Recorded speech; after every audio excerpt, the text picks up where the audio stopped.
Okay, today we have a Trane 14 Seer that has a TXV problem.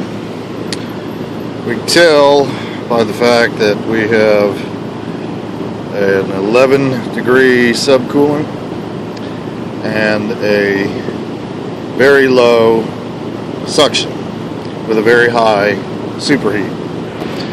So we're going to inspect the TXV, make sure that the insulation has not come off the sensing bulb, check the coil to make sure that we don't have an issue with blockage or any type of CFM problem.